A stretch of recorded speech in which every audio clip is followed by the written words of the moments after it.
asalaamaaleykum maa ngi leen di nuyu di leen gërëm di leen sant ngeen may ma rek ma commencé sama waxtaan ci gërëm waa Bambey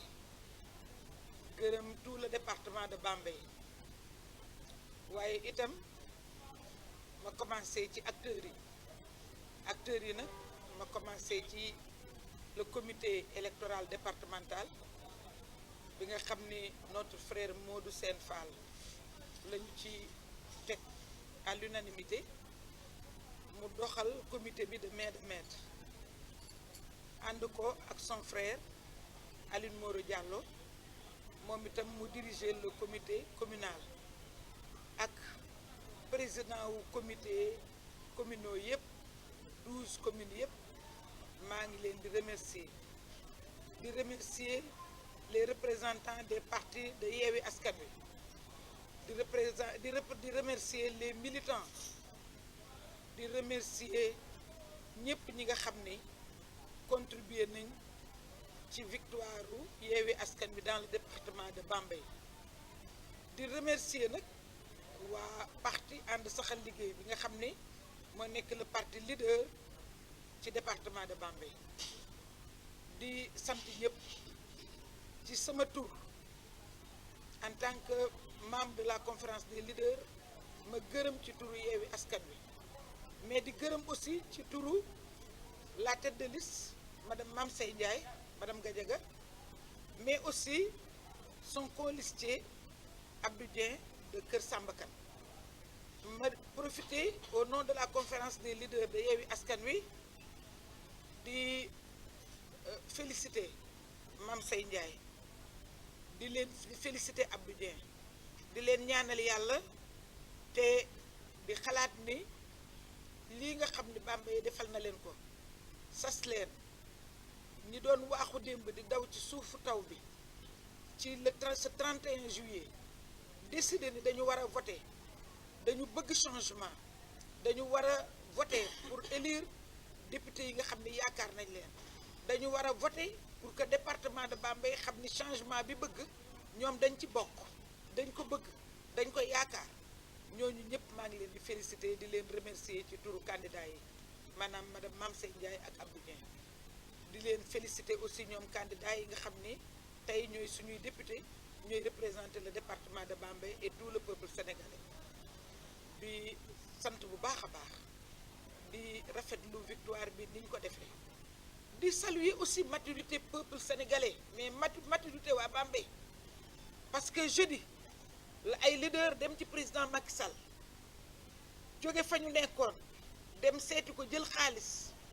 avec promesse de victoire vendredi samedi dimanche moo ci tegu ñu voté Bambey def le contraire de ñoom li ñu diggoon président loolu mooy nit ñi am nañ maturité que mën nañ jaay seen bopp mais ñoom duñu nangu ku leen jaay alors loolu nag sant yàlla la loolu sant yàlla la parce que maturité la conscience la boo xam ne conscience citoyenne boo xam ne nit ñi am nañ ko te dañ ciy sant yàlla te ñu bëri dañ may laaj lan mooy sama secret parce que à chaque fois su ma tegee nit mu war ma dem man ko sama secret mooy askan wi parce que bu ma kooku waree dem bu bëggaatee askan wi bañ la ma su ma kooku waree dem su ma bëggee dara askan wi ànd ceeg man su ma kooku waree dem su bëggee lu ñu indil askan wi duñ ko faale ndax leer na àddina yëpp devant l'opinion que je prends à témoin que Bambey gii xaalis dugg na fi sama doom nee na ma fi ma déggoon ñu koy waxtaane à Bambey xamuñu woon ni Bambey laa dëkk mais ñu toog di waxtaan xaalis bu bari bi nga xam ne dugg na Bambey ci élection législative kon xaalis boobu yëpp su fekkee ni nit ñi tëna leen te nit ñooñu faalewul xaalis nit ñooñu dese seen ngor man ma bokk ci nit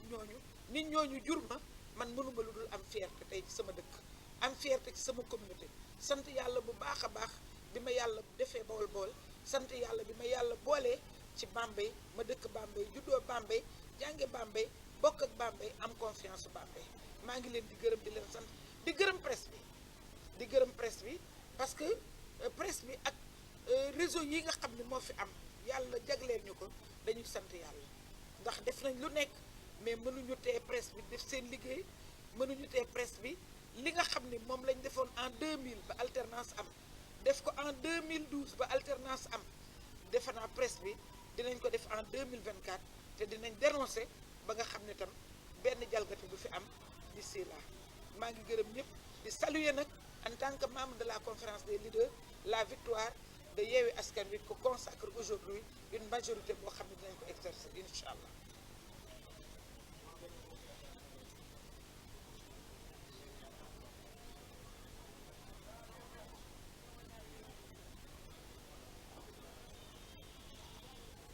waaw man c'est dommage parce que man Mimi dama respecté woon xalaatam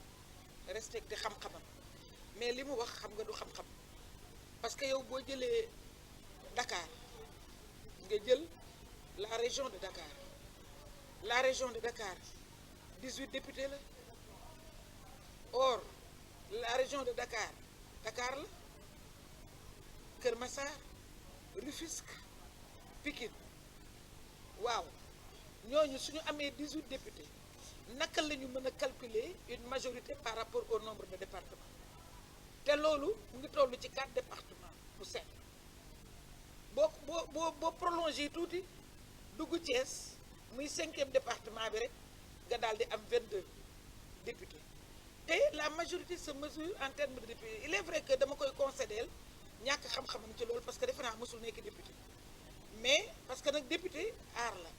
c'est-à-dire la pratique parlementaire il faut nga xam ko pour xam la majorité parlementaire ce que ça signifie soo ko xamul doo ko mën a expliquer parce que nombre de députés léeg-léeg nga fakkastaloo benn député daal di koy def manoore léeg-léeg nga am 2 députés alors que au moment où nous on boxe dans la cour des grands avec 7 députés de Dakar avec 5 députés de Pikine avec 4 députés de Thiès avec 5 députés de Touba la région de Diourbel se calcule en termes de 9 députés aujourd'hui Yewwi Askan Wi est à 7 députés sur 9 en attendant ñuy lijjanti Diourbel donc loolu yaakaar naa ne ku ni ñaar boo amee ñaar am 7 wax dëgg yàlla xam nga ni loolu chance la donc kenn mënu ko calculer en termes de nombre de départements te demewul noonu la pratique parlementaire boo ko xamee dëgg-dëgg xam ne nombre de députés ngay seet pour kii te aujourd'hui Yewwi Askan Wi est à 61 sur 112 compte tenu de ce qu'on pourrait avoir au niveau de la majorité de la proportionnelle qui pourrait nous amener à 83 députés pour l'instant.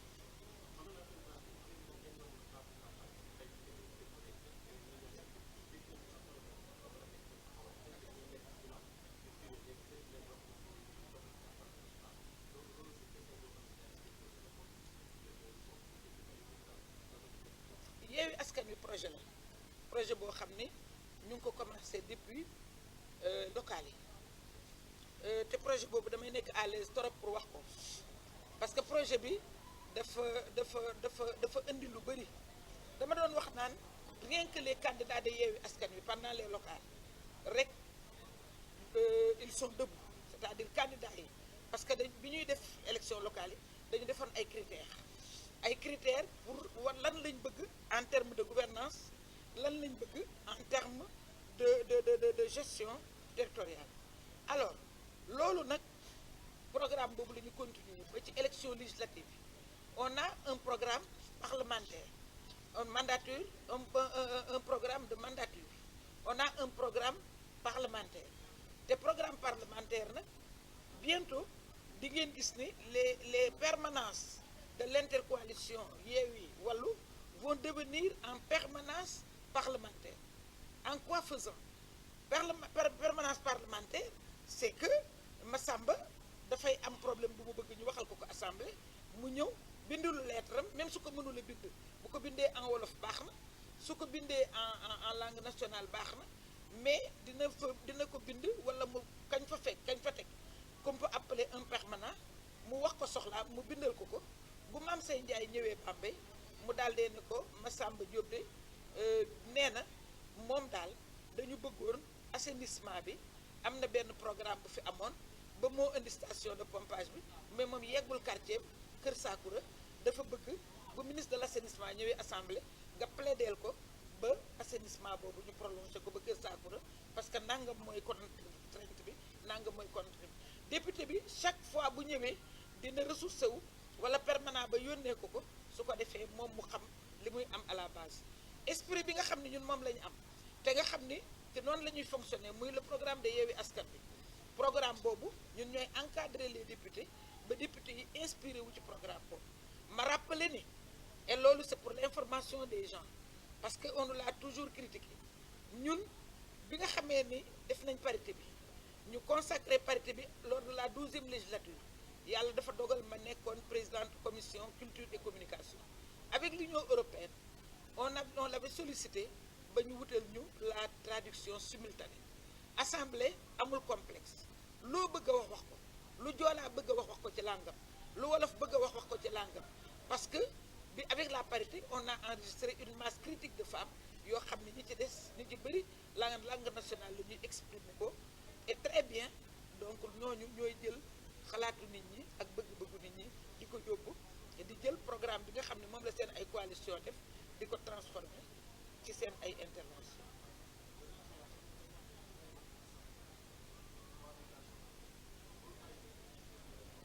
déedéet non wax ngeen léegi ni ñun dañu nekkul ay ci liste bi ba pare di battre campagne je pense que nelaw moo tax ñu war a gëm dee yaakaar naa ne bu dee dañu doon campagne pour falu kon du ñu doon campagne te man nee naa leen campagne bi moo gën a metti campagne yi ma def yëpp te def naa sama 3e législature mësuma campagne comme nii parce que dafa am enjeu parce que xam ngeen ne à partir de 2023 la ñuy commencer di gérer les ressources naturelles gaawantu nañ ñoom il y a 2 mois au niveau de l'Assemblée jour boo xam ne ñëpp dañu xatoon muy un vendredi man keroog Bambey laa war a ñoom ils sont obligés de rester gaawantu séddale ressources yooyu lu kenn yëgul ci Sénégal parce que ñoom noonu la ñuy def dañuy yooru bu ñu yooroo nag boo ko yëgee rek dañu lay daal di yem donc on s'attend à avoir une majorité boo xam ne dina leen contraindre à revenir sur cette répartition parce que bu ma la joxee benn exemple rek imagine ñu répartir les ressources naturelles de ce pays daal di occulter mettre en rade les collectivités territoriales loolu xam nga c'est inacceptable alors que ressources yi ñu ngi ci biir collectivités territoriales yi suuf si dëkk yi ñoo ko moom fii à côté ñu am phosphate defar nañu 7 millions pour les communes 7 millions pour le conseil départemental ba fii may waxee ak yow amuñu ko te ba nga déggee ni ñu ngi exploiter phosphate bi ba léegi xale yi nga xam ne ñoo nekk Mbarikel wala ñu nekk mbamb taal mais ñu dans le Gaawaat ñu nga fa nekk di chômer seen ay moroom lañu mais mënuñu leen sax jël xale yi ñuy jël Jolof lañu leen jële parce que ministre bi joxe woon licence bi Jolof la def donc yooyu dafa nekk ay distorsion yoo xam ne foog ñu dindi ko loolu moo taxoon tam nit ñi tam wax dëgg yàlla xam nañ li ñu bëgg xam nañ li ñu yéene pour effectivement mën ko def.